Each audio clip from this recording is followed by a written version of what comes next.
Hey guys, OGalbina here, bringing you guys another tier list video. Today we will be ranking every single ghost type and their draft league viability, the value that they offer at their price point, and things like that. So if you guys do enjoy today's tier list video, be sure to drop a like and sub to the channel. I'm going to try and do these a little bit more consistent. I know you guys really enjoy them, so I want to make sure I get them out as much as humanly possible. This is going to be a cool one because for those of you who don't know, at least in draft and arguably in Smogon singles, Ghost is probably the single best typing offensively in the game right now because of the fact that Pursuit Resist, it's an incredibly spammable free moves to just throw out, and there's not a lot of things that a lot of teams can really do to stop it. So offensive Ghosts have really seen a surge this generation in how often they're drafted, but also just like their viability and things like that. So there's a lot of really fun ones here. We're not going to be talking about Little Cup Pokemon or Uber Pokemon, so I will not be talking about Mega Gengar, nor will I be talking about Yamask, but we're going to go over all of these guys. So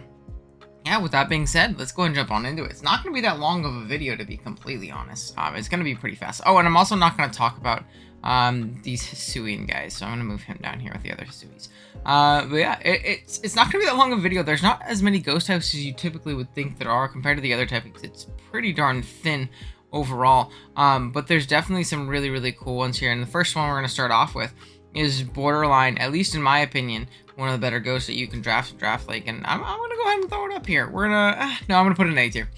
It's going to be Gengar. Because the only reason I don't have an S tier is because I think there are a couple ghosts that are just so much better than Gengar that they kind of have to go above it because there's a big jump between them. But Gengar is still arguably, not even arguably, just a top 5 ghost in general. This thing is insanely hard to switch into. It has a great speed tier in 110. It has that Gen 1 coverage, whether it be its stab options in Shadow Ball and Sludge Wave, or Focus Blast, Dazzling Gleam, Energy Ball, Thunderbolt, Icy Wind if we really want to go there, and things like that. So it has an insane amount of cover. It has great utility as well with like Will-O-Wisp. It can Nasty Plot if you ever want to get that off, which is typically a little bit too much and a little hard, but it's definitely an option. You have access to Destiny Bond. You have access to Disable. I think Sub-Disable Gengar is an absolute demon. So there's a lot of really cool things that this thing can do. The Menace of the Life Orb. It's a great Scarfer. Oh, and it gets Trick too. So it's another great tool for Scarfer Spexmon. Anything Choice really appreciates having the option of going Trick to really cripple the fat walls that want to come in. Those bulky normal types and potentially those bulky dark types. They can't Pursuit Trap it anymore. So I love Gengar. I think it's like one in like my top 5 all-time kill leaders. I might even end up moving it up depending on how much the rest of this list ends up shaking out. But yeah, it's a great Pokemon. Next up, we have Lolola Marowak. I'm going to go ahead and put it in C. I actually really like Lolola Marowak. I just think it's incredibly hard to not only fit onto a draft, but also it's a lot of work to make it work, if that makes sense. It's incredibly strong offensively. There is nothing that switches into a Lolola Marowak, even more than most of the ghosts on this tier list. What holds it back is 1, it's low speed tier, and 2, it's rock weakness, really chipping it down every single time it wants to come in, and 3, being extremely weak to the move knockoff. Now, every ghost type is weak to knockoff. What I mean by that is the sense that a Lolola Marowak's damage output is pretty much solely dependent on the fact that it's going to be holding a Thick Club, I believe doubling its attack stat, basically, which makes it very strong. However, when you take a knockoff, it's gone, and you hit like a wet noodle. So that's something very scary. And even if it's just something like a really weak Pokemon offensively, coming in and clicking knockoff. Let's say, like, for example, you try to come in on a Clefable, a fairy type that you should prey on and absolutely bully with your stab combination, and really switch into all of its moves. Well, hits you with a knockoff, you're not 2 KO and it's stalling you out and beating you 1v1. So that's something very important to note when you're using an Lolola Marowak. It is really volatile in that sense when it comes to how you use it. But if you can position it well offensively, or if you can position some trickery around it, which is really hard in singles, at least in Draft League, then it can definitely be really scary. I think its upside is super high, but I think its downside is down in the dirt as well. So I'm not super big on a Lolola Marowak on most teams, but it's definitely not terrible. However, the next 3 that we have are going to be pretty bad. We have a Misdreavus. Misdreavus does have some viability. It's very bulky with an Eviolite. It can be really annoying with like Perish Trapping stuff. It can spread status, but overall, it's usually not worth more than like a 1 or 2 point pick, and even then, there's usually better Pokemon in that tier list. We also have something like Valerian Corsola, which I'm not big on at all. I know a lot of people really like this thing, and I think its bulk is insane, but the reason I don't like it is it's incredibly passive. It's obviously super knock weak. Losing its Eviolite makes this thing useless. Same thing with Misdreavus, which I didn't mention, but It's incredibly knock weak, it's very passive, and it's very, very exploitable, whether it be with subs or whether that be with taunt, and just bullying through it, whether it be with knockoff. Like, it's really just taunt in general. It's huge taunt fodder. I know Jason, my buddy Diet Tight, loves this Pokemon from early gen, but I really don't see the value in drafting it. I don't think I ever would. Next up, we have but one more in Shedinja D-type. The most broken Pokemon ever put in D. Oh, and how could you? I'll give you guys a second to brew on me putting broken Shedinja in D tier. Now, I know Shedinja's a lot better in VGC, but in singles at least, it's a lot easier to deal with, especially in a draft counter-teaming format when you know Shedinja can come. Just teching on a super effective move for most of it, on most of your team, or status and Toxic or Will-O-Wisp or something like that, really makes this thing not a non-factor. I will say, for the price point it's at, usually like that 1 to 2 point range, it does force an incredible amount of prep, and that can be inherently valuable as a low tier pick, but it's still a low tier value mon, in my opinion. I have drafted it before, and I think, again, it will force certain kinds of prep, but it's not the best thing in the world, if that makes any sense. Next up, I'm actually gonna maybe this might be a controversial opinion, a somewhat controversial opinion. In C tier, we're gonna have Mega Sableye, or regular Sableye, not Mega. I think this thing actually does offer a lot of value for how low it is on the tier list. Being able to throw off those Prankster Will-O-Wisps and recover and encores and things like that can be extremely valuable a lot of the time. I think it's encore, I could be wrong, but a lot of its support mode, it's very valuable. It's not the bulkiest thing in the world. It has a cool defensive typing, but it's not very bulky, unfortunately. If it was a little bit more bulky, then it would be as good as Mega Sableye or something like that, but obviously it's not. But I think for its price point, if you know what you're getting out of regular Sableye, and you know how to kind of bring out the best of that thing's utility with its prankster ability, I think it can be very, very solid. So I think Sableye is okay. I know Amel actually really doesn't like Sableye, at least from the last week I've talked to him about Sableye, because he just had to use one in a team tour. But I really don't think Sableye is that bad. I think it offers a lot of value for the price point that it's actually at. Next up, we have another Pokemon. I'm actually going to put it in B tier, because Mega Sableye is a weird thing in Draft League, right? Because it only fits on one playstyle. You can't tell me that you can tell me you've used Mega Sableye on your offense team and it did really well, blah, blah, blah. Okay, typically, especially at high-level Draft League play, Mega Sableye, it really only fits onto one type of build, and that's going to be Stall. Now, it is integral for Stall to function in a Natdex format, and it is incredible on those types of builds. However, it's not very good on much else. So I think B is a good middle ground, because if we're talking about from like the standpoint of drafting Stall, that he's an S tier Pokemon. If not, he's a C, potentially probably even D tier Pokemon when it comes to its value you're getting out of it, and drafting it. So yeah, I think B is a good middle ground for it. It's definitely great on the playstyle that it's intended for, but not very good anywhere else, if that makes any sense. Alright, we have to continue the trend of mediocre Gen 2 and 3 ghost types here. We're going to go ahead and I'm just going to throw these guys in here right now. Banette and Mega Banette. Mega Banette, Banette, we're not even going to talk about it. When have you ever seen someone, one, draft a Banette, and then two, do good? Banette Bandit, I'm sorry, man. This Pokemon sucks. I know you like it, though. Which is fair. We all have Pokemon we like that aren't very good, right? But Mega Banette, the worst Mega. Bar none. And some people might say Mega Audino. I think you're wrong. It has great defensive value, and especially if it's not first turn Mega, being able to regen and then switch in and out and all that stuff. Great value. Mega Banette, it is almost like you are losing value drafting it. Spending points and wasting your Mega slot on Mega Banette never makes sense. I'm just going to say it. I am slowly jumping on the J-Bear train of you should get points for drafting this terrible Pokemon. It's slow, it's not bulky, and extremely exploitable. And again, it's not the fact that if you drafted Mega Banette, if Mega Banette was just a regular Pokemon, say regular Banette had the same stats and move pool, I'd probably put it in C tier. It's the fact that you have to waste a Mega slot on a Mega Banette for 1 point. There's no reason to, ever. I'm sorry, there's just no reason to. It's strong offensively, it has some cool niche options in Prankster, but the reason it's down here is because you have to use up your Mega slot to draft this Pokemon, and there is really no reason to ever do so. There's so many better Mega Pokemon consistently. So yeah, we're going to go ahead and put it in D tier. Man, there's a lot of D tier coasts, which is crazy with how good the typing is. Okay, next up, we're going to go Dusclops. I'm going to go ahead and throw Dusclops in C tier. I'm going to kind of speed it up a little bit because actually I'm leaving on vacation here soon, so I'm trying to get some videos recorded before we head out this morning.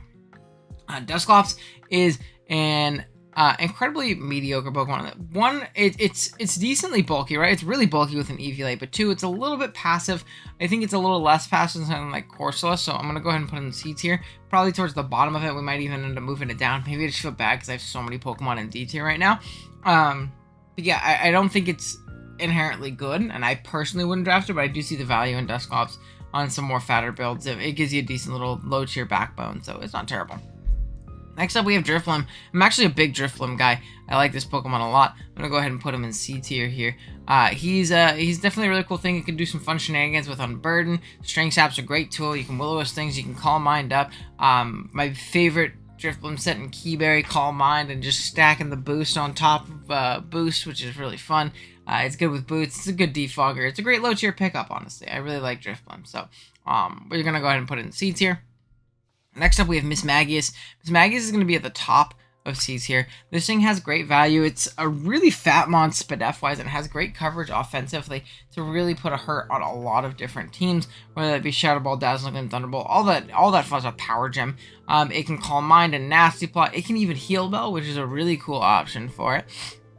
And it's just an overall really solid Pokemon for its price point. It's pretty fast, it's decently strong, and it's good it's a good tanky mon. I like AV Mismagius a lot, actually. It's a really cool mon. Next up we have Spiritomb, and this might be a hot take. I'm going to put Spiritomb in B tier. Now, it's not that I think Spiritomb is better than a lot of the Pokemon on this list, or upcoming on this list that'll be in C tier or in B tier. I think the value that Spiritomb offers at its price point is incredible. With its defensive typing, how good it is physically, offensively, or especially offensively, its spreading status, it just being an overall nuisance and bulky Pokemon, I really like it. It checks a lot of top tier psychics and threats incredibly well, and for that price value, I think it's incredible. So I really, really like Spiritomb. It just Sableye, but 10 times better.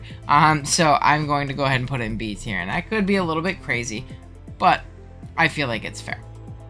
Now, I'm going to move right back down, C tier. I'll put him a little bit above his younger son here in Dusknoir. Dusknoir is decently strong. It can set up Trick Room, which is a cool aspect of it. It can Shadow Sneak, things like that, but realistically, it's not like a Pokemon that serves much of a purpose on a lot of builds, which is why I'm going to kind of rate it pretty lowly here.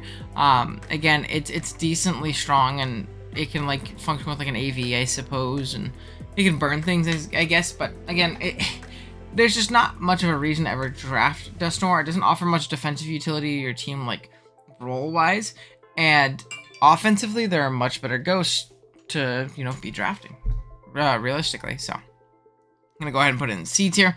Next up, we have Rotom. I'm also going to put, we have Frostlass. I'm going to put Frostlass in B tier as well. This thing, especially in Generation, is a phenomenal Pokemon. It's a phenomenal spiker for so many teams.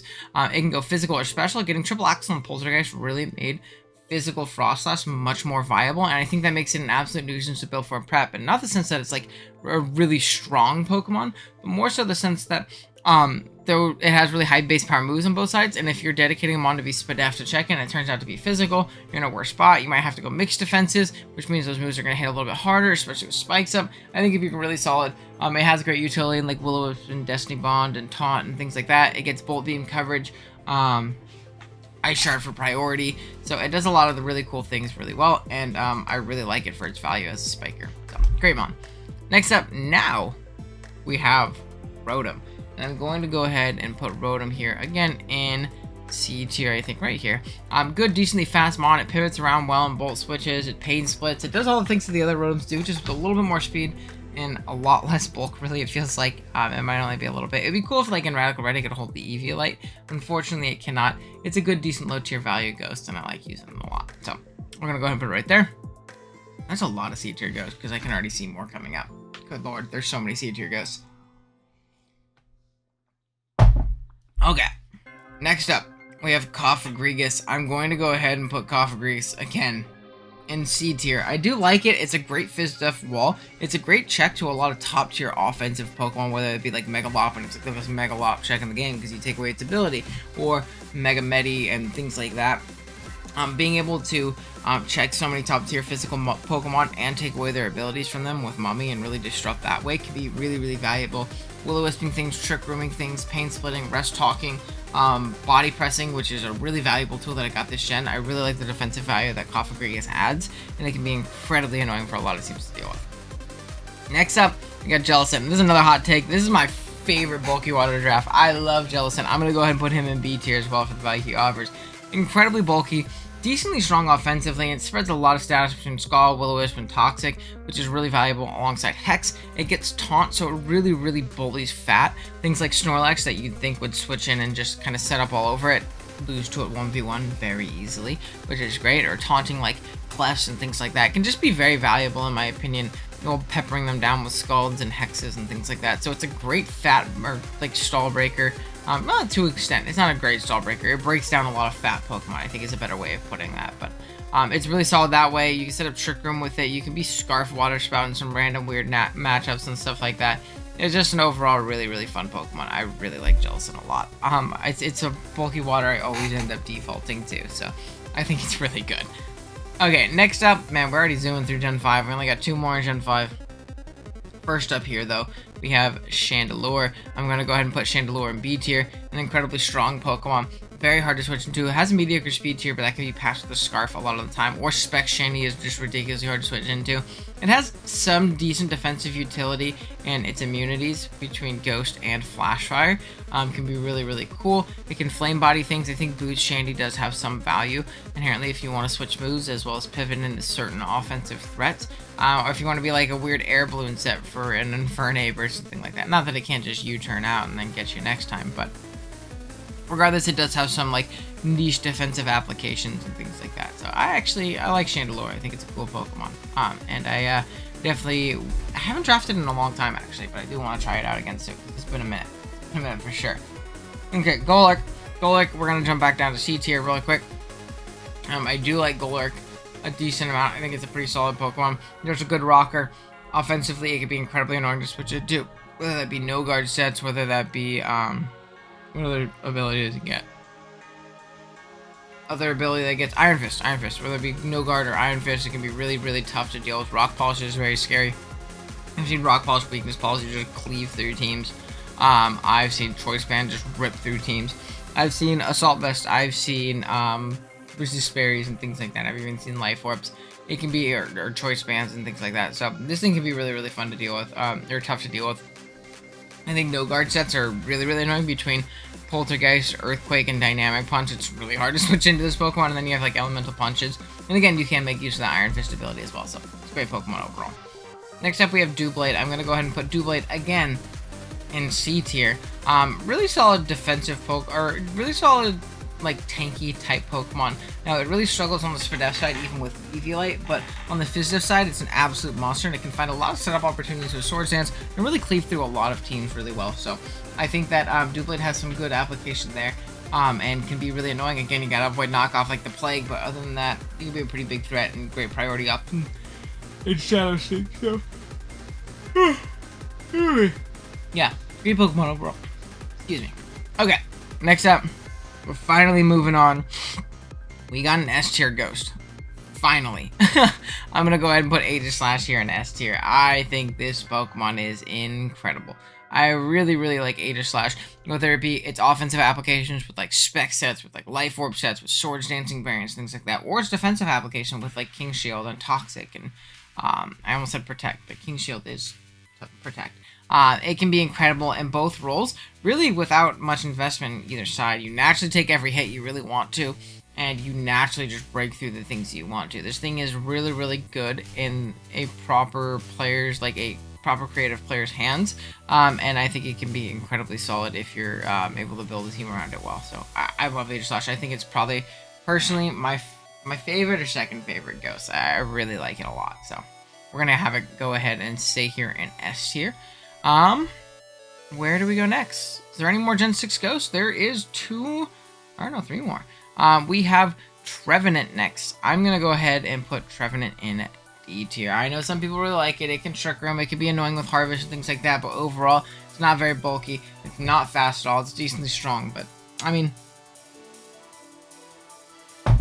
I don't know. Personally, I'm not super big on it, so we're gonna have it go ahead in D tier. The other Grass Ghosts from this generation, though, in Gourgeist, we are going to go ahead and put in C tier, as I do think it is really solid. Whether that be offensively with more offensive Gourgeist sets, or defensively with Resist Berries and Will-O-Wisp and things like that. This thing is pretty malleable for a low tier Pokemon, and I think it offers a lot of inherent value to a lot of different teams. So I think C tier is definitely a fair application for it. So yeah, we're gonna have to go ahead and go here and C tier. This is the most lopsided tier list I've ever seen in my life, because I'm realizing this, right? Like, I'm going through, and in my head I'm like, Ghost is an amazing typing, it's so spammable, blah blah blah, but there's only like 4 or 5 top tier Ghosts. We haven't gotten to a couple of them, but there's really not that many of them. So is the Ghost typing as good as we think it is? I don't know. I don't know. This is crazy. I don't know. I might have to move Mega Sableye up just to like not have the tier list be so lopsided. We'll see. Because I'm here I am in C tier putting Hoopa Confined. Hoopa Confined is an interesting Pokemon. It's actually a Pokemon I really want to try because I've never used it. But again, Trick Room. A lot of these mons that I've been mentioning have that like Trick Room aspect to them. Can be, you know, pretty obnoxious. Offensively, it's really solid and really tough to switch into. Defensively, Ghost plus Psychic is a really tough typing to kind of have. That 4 times weakness to Dark is scary. Now, it's not as bad this generation with no Pursuit in the game, I will say, which is another reason I really want to try it, because now I feel like it's a lot more drawback free, which is great. But yeah, I don't know. I love Hoopa Unbound. Hoopa Unbound is one of my favorite Pokemon I've used in the last year. I have not tried Little Hoopa yet though, so he's on my bucket list. I'll maybe be able to give you guys a more formulated opinion in a couple years when I do this before Scarlet and Violet generation is over. But yeah, cool Pokemon. Decky, Dewey, get up here in B tier. Yeah, we're moving Sableye up to A tier. I don't think I can justify having it in the same tier as these Pokemon, but we're gonna put Decidueye in B tier. I love this Pokemon. Not as much for its role as a Ghost type. Now, it is a good Ghost type. It's strong offensively. Spirit Shackle and Poltergeist and Shadow Ball are annoying to switch into, blah, blah.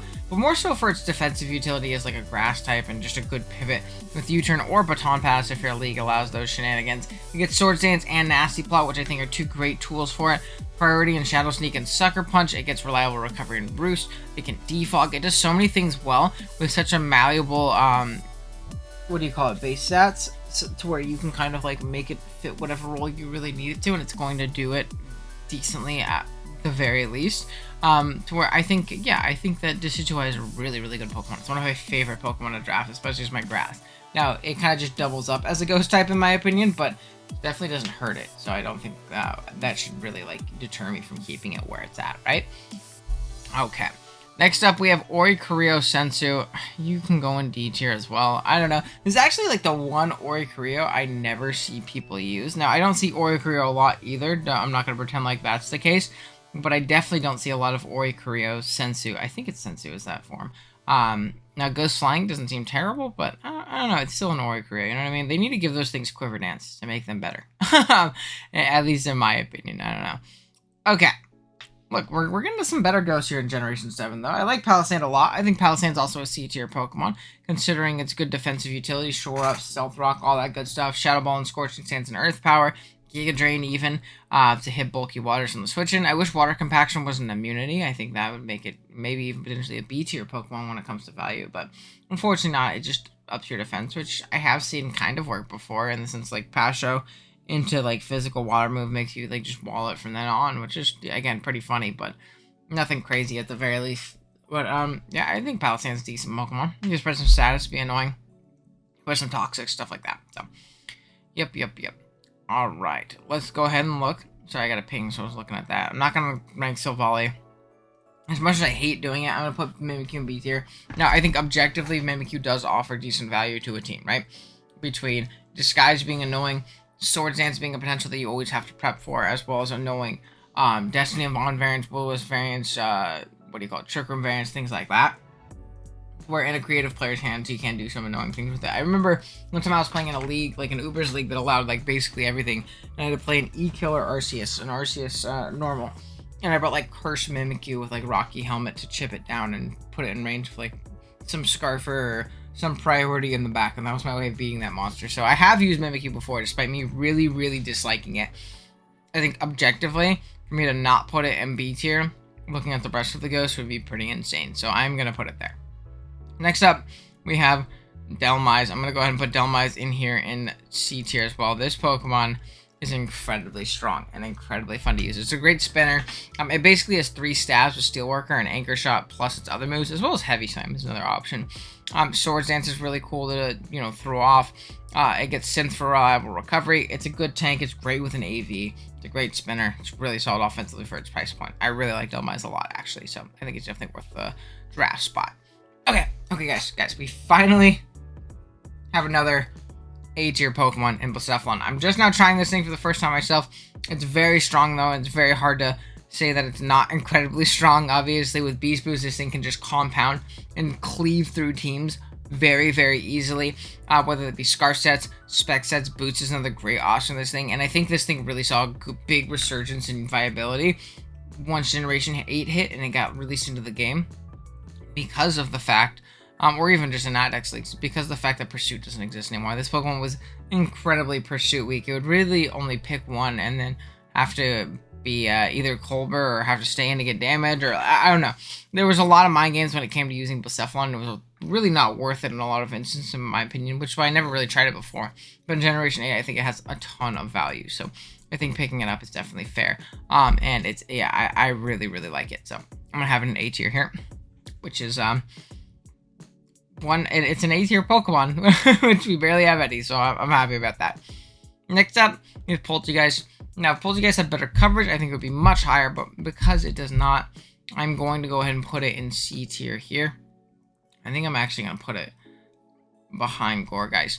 With Shell Smash and Sword Power and Giga Drain and Shadow Ball, it can cleave through a lot of teams, but there are a lot of teams that just kind of stuff it with good, especially defensive Dark types and normal types. Being that its coverage is Giga Drain and Stored Power, and that's about it. I wish this thing got a little bit better coverage. Even just like a random coverage move like Scald, which would make sense as it's a Teapot Pokemon, would be really cool. Now, that doesn't necessarily fix the problems that it has in the normals and the Darks, but there are some that it would be able to hit harder because their secondary stats potentially, I don't know. Personally, I'm not a big fan of a Pokemon that can be walled by an AV Houndoom. But I do see its value, and I do see that it can actually push through a lot of checks if it gets sufficient boost. With like Shell Smash plus Weak Armor and Sword Power and Shadow Ball and things like that, it can be pretty solid. So it's definitely not a bad Pokemon in the slightest. It's just not my cup of tea. Now, a Pokemon that is bad is going to be Corsola. This Pokemon's terrible, which sucks because it's such a cool idea, and I love its design. I think it's so cool. But like, I don't know.